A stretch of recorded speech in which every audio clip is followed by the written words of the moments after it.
E aí? Hoje, a gente vai mergulhar numa das ideias mais fascinantes da psicologia, as ferramentas que Sigmund Freud desenvolveu para explorar aqueles cantinhos mais escondidos na nossa mente. Se prepare, porque vamos juntos descobrir as chaves do nosso próprio mundo interior. Olha, tudo começa com uma pergunta que, na verdade, é bem simples, mas que mudou tudo. Será que existe uma parte da nossa mente que funciona ali, nos bastidores, influenciando o que a gente pensa e faz, sem que a gente nem se dê conta? Freud não só acreditava que sim, como ele deu um nome para esse lugar, o inconsciente. Pensa nele como se fosse uma porta secreta na mente. Um lugarzinho onde a gente guarda memórias, desejos, medos, coisas que muitas vezes não estamos prontos para encarar de frente. Ok, a grande questão então é, se essa porta existe, como é que se abre? Quais são as chaves que dão acesso a esse universo escondido?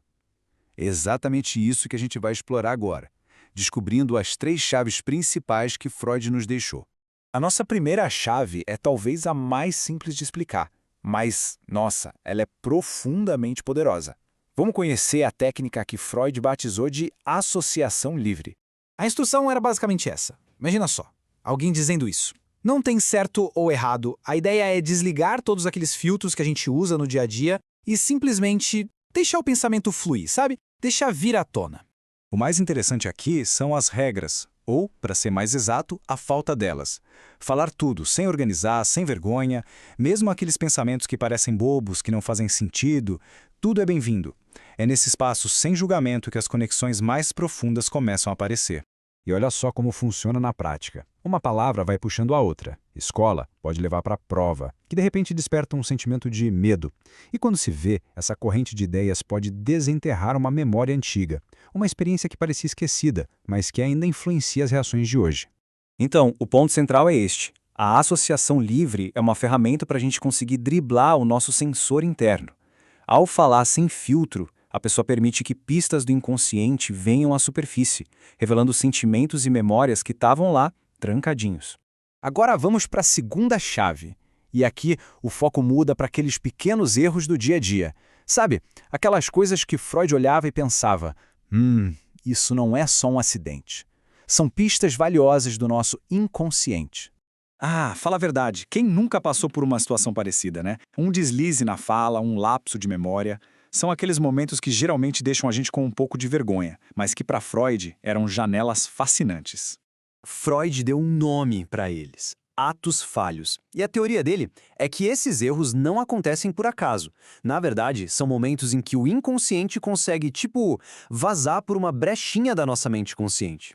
E aqui a gente vê a grande virada de perspectiva. Por fora, na superfície, parece só um erro bobo, sem importância. Mas para a psicanálise, esse mesmo erro pode ser a pontinha de um iceberg, revelando um desejo escondido, um conflito interno que nem se sabia que estava ali.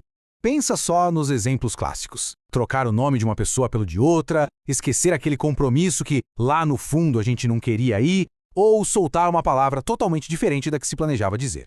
Cada um desses acidentes pode carregar uma mensagem oculta. Chegamos agora na terceira e talvez na mais famosa chave de Freud. Ela nos leva para um território que todo mundo visita, toda noite. O fascinante mundo dos sonhos. E a importância que ele dava para isso era imensa. A expressão via regia significa o caminho principal, a rota mais direta.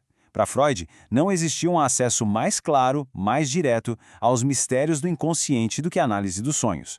Mas por que os sonhos são tão especiais? Bom, a ideia é que, durante o sono, as defesas da nossa mente consciente dão uma relaxada. A censura interna baixa a guarda e isso permite que desejos, medos, tudo aquilo que é reprimido durante o dia possa se expressar, só que de forma simbólica. Eu adoro essa metáfora. Pensa nisso. Toda noite, o nosso inconsciente nos envia uma carta. Uma mensagem toda codificada, cheia de imagens e histórias meio malucas, só esperando para ser decifrada. Então, o trabalho da análise é basicamente decodificar essa carta. Como a gente vê aqui, existe uma distinção-chave. Aquela história bizarra que a gente lembra quando acorda é o conteúdo manifesto, é a fachada. O verdadeiro tesouro é o conteúdo latente, ou seja, o significado real, oculto por trás dos símbolos. Bom, a gente explorou as 3 chaves principais. Agora vamos juntar todas essas peças para ver como essas ferramentas, quando combinadas, formam um método super poderoso para explorar a mente. O ponto central de tudo isso é o seguinte. Embora o inconsciente não seja diretamente acessível, Freud nos mostrou que existem sim caminhos para chegar até ele. Ele nos deu um mapa com 3 rotas principais. Vamos recapitular rapidinho as 3 chaves. Primeiro, a associação livre, que nos convida a seguir o fluxo dos pensamentos. Depois, os atos falhos, que nos ensinam a prestar atenção nos pequenos deslizes. E, por fim, a análise dos sonhos, que nos guia pela simbologia do nosso mundo noturno.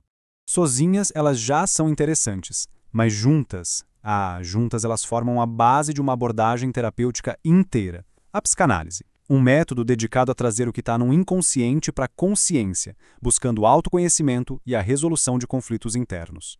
E para a gente terminar, fica uma reflexão. Independentemente da teoria, a ideia de que existe mais em nós do que a gente percebe conscientemente é muito poderosa. Se pararmos para prestar mais atenção aos pensamentos espontâneos, aos pequenos erros e aos enredos dos nossos sonhos, o que será que a nossa própria mente pode estar tentando nos dizer?